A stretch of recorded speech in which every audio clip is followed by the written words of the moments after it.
Purefoy there, live for us from Nigeria, Africa's most populous nation. Will keep an eye on what happens as the votes are still being counted. Thank you.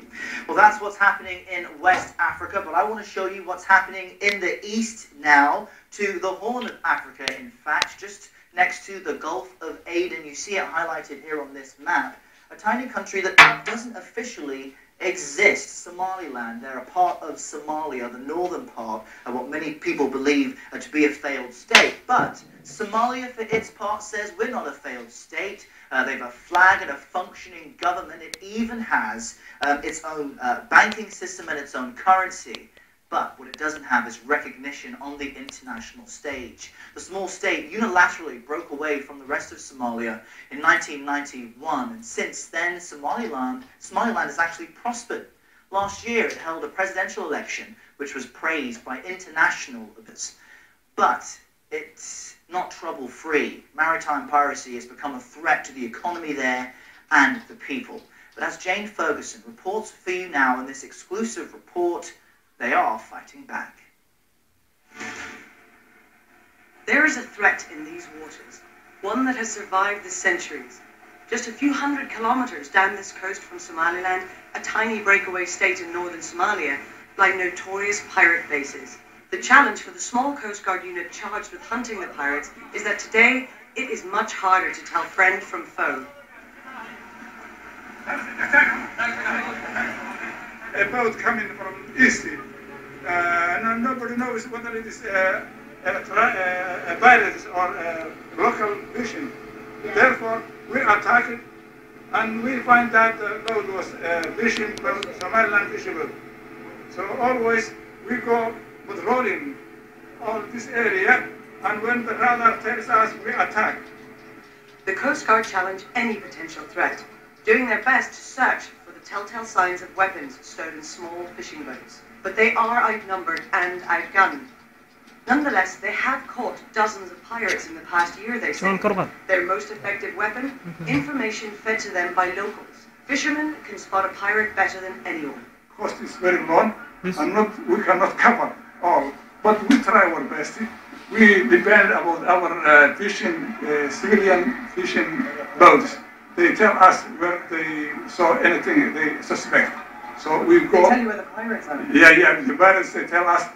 The Coast Guard has captured more than 100 pirates in this channel, he tells me.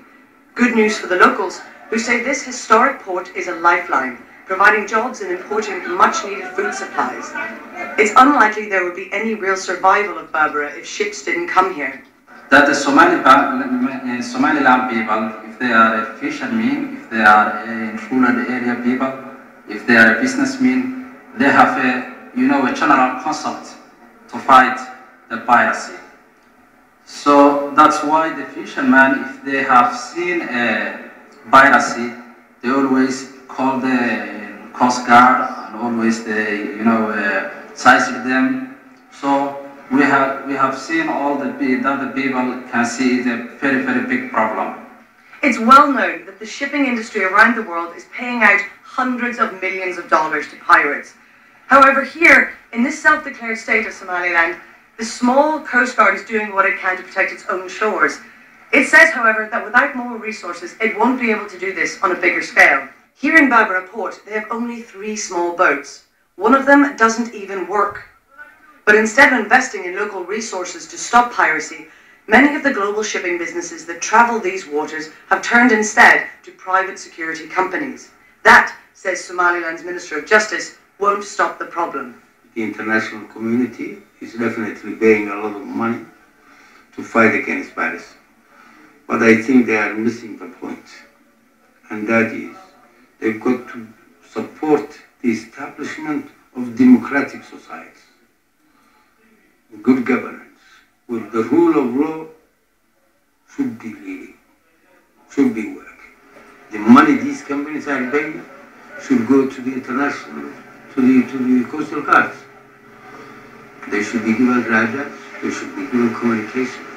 And we need a communication center to be established here so that we can communicate to Yemen, to Djibouti, and we can have exchange of information and experiences. As the world struggles to find an effective solution to the piracy plague, people here say the only effective solution lies among those who know the waters best. Jane Ferguson for CNN, Somaliland. And we'll have more of Jane's reports from Somaliland tomorrow on Prison. Dozens of deaths and millions of